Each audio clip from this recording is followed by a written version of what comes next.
Yeah, I'm going to change your world. All right. Because you're welcome, best friend. I'm a dork. Okay. I literally lay in bed at night thinking about this kind of stuff.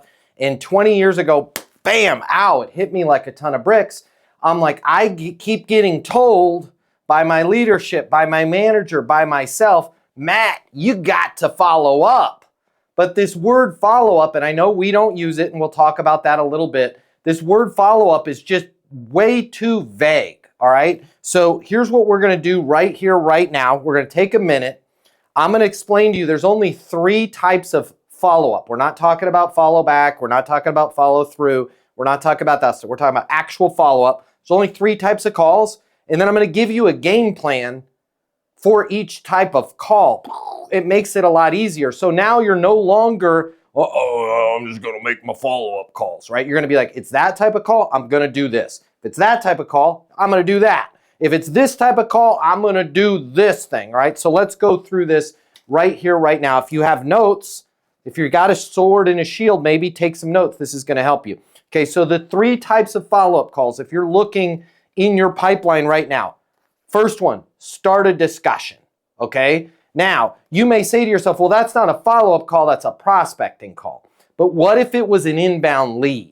Okay, so an inbound lead, you haven't spoken to them yet. You have to start a discussion. Hopefully you answer your phone, but maybe you didn't, and somebody leaves you a voicemail and says, I'm interested in your blankety blank or blah, blah, blah. Maybe somebody goes on your web form and fills out a web request form, right? And you need to reach out to them.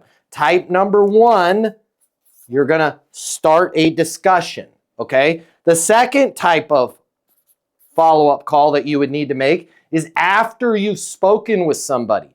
After you have a meeting, a lot of times we don't get the deal closed during our first meeting, on our first call, during our first discussion. So we have to advance to a next step, okay? So I got to advance the deal to a next step.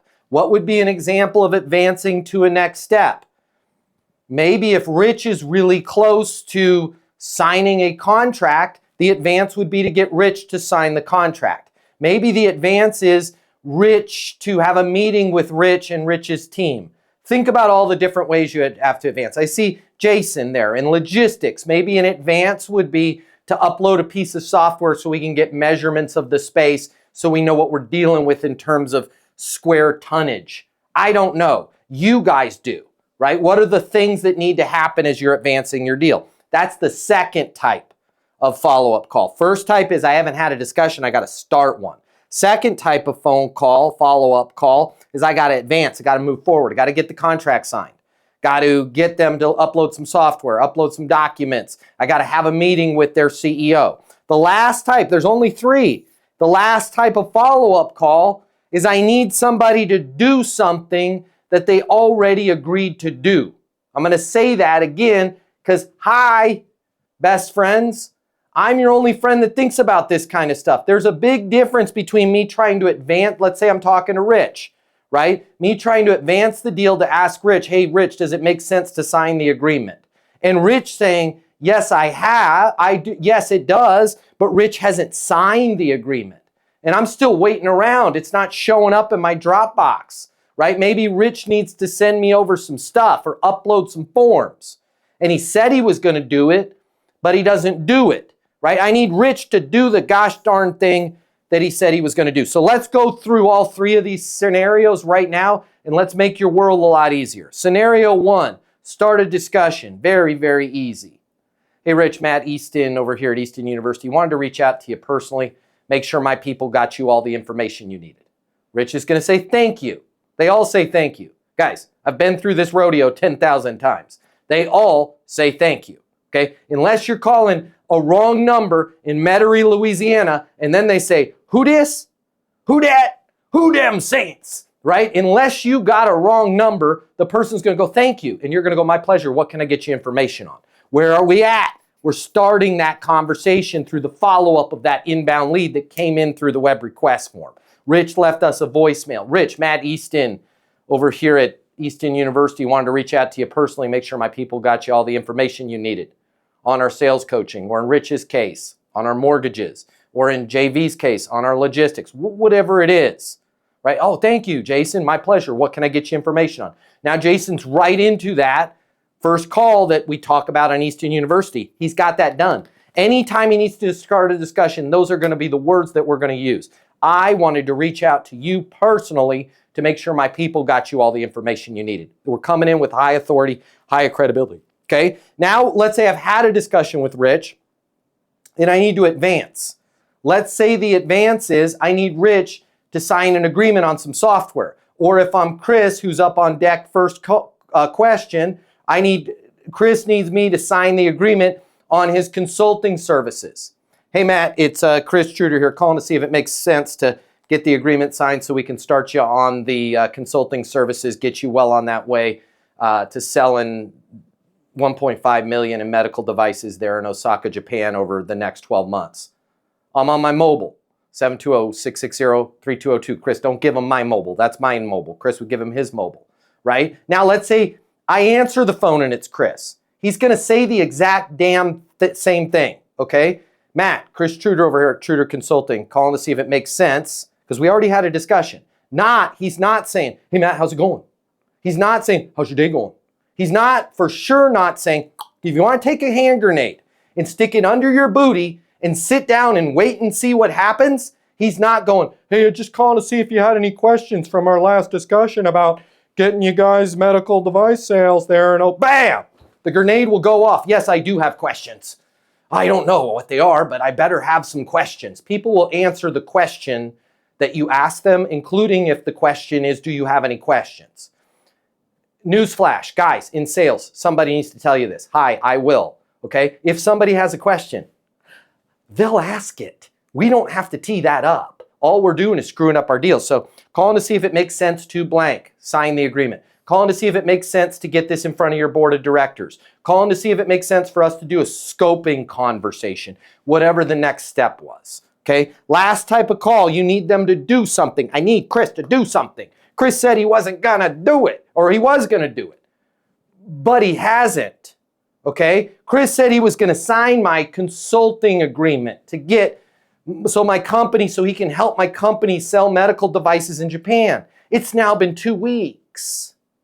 Where's your consulting agreement, Chris? I don't know.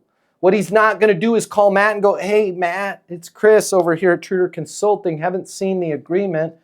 Just wanted to follow up and check in to see where we're at, right? Pathetic.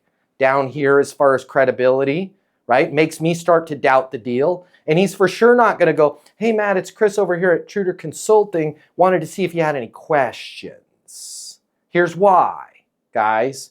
99% of the time, I'm just being real with you, okay? You can send me a bill for therapy. Hi, I do this too, and so do you. We're not perfect. 99% of the time when we say we're going to do something with a salesperson or a vendor or a company or a partner, 90% of the time when we don't do it, it ain't because we got questions. It ain't because they needed to follow up. It ain't because they needed to check in.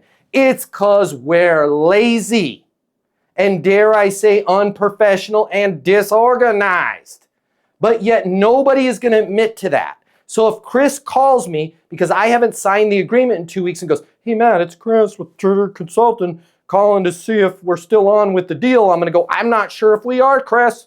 And I'm going to be like, oh, crap, I was supposed to sign that contract, right? I'm not going to go, oh, crap, I was supposed to sign that contract. Chris, I'm a lazy ass. I totally spaced it, man. We had that whole hockey tournament with the 4 nations. I got into it. It was great. I'm a dork. I lost my mind. I forgot. So I'm going to go, yeah, I got some questions. We need to have a recap meeting on this. I need to talk about your fees. I'm going to try and sound educated, right? So what Chris is going to do is he's just going to go, hey, Matt, calling to make sure you had the blank so you can blank. That might sound like this. 2 weeks later, Chris hasn't gotten the contract. Hey, Matt, wanted to make sure you had the DocuSign so we can authorize the agreement to start the consulting so you can be in that position to increase top-line sales there in Osaka, Japan by 16 million for the next 12 months. I'm going to re-email it to you now. I'm on my mobile, 720-660-3202. Listen to the first part of that. Wanted to make sure you had the blank. Listen to the middle part of that. So you can. Not self-serving because I want to sell you something. the outcome that they're going to get. And then you're going to just say this. I'm going to resend it to you right now. Not, I'm going to send it to you again. I'm not going to make them feel bad. I'm going to send it to you right now. And I'm on my mobile. Feel free to call or text me.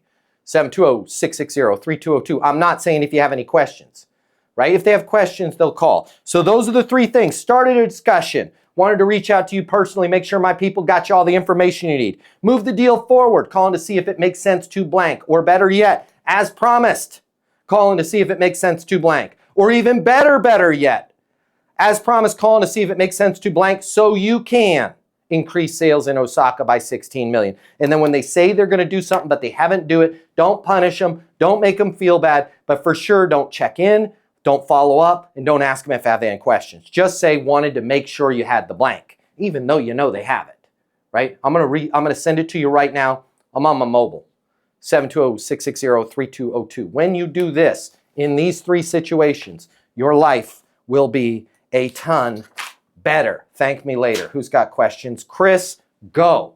If you like this video, I got you. I'm going to hook you up. Click the link in my bio. I'm going to give you the closing mini masterclass. It's normally $300. I'm going to pay for everything. You're going to close a lot more business. You're going to make a lot more money. You're going to have a lot more fun. And you're going to be like, Matt Easton changed my life. And I'm going to be like, yes, I did. Did we just become best friends? And you're going to say, yes, we did. And then you and I are going to be best friends and it'll be great. So click the link in my bio so we can be friends and you can close more business and I'll cover all the cost. See you there.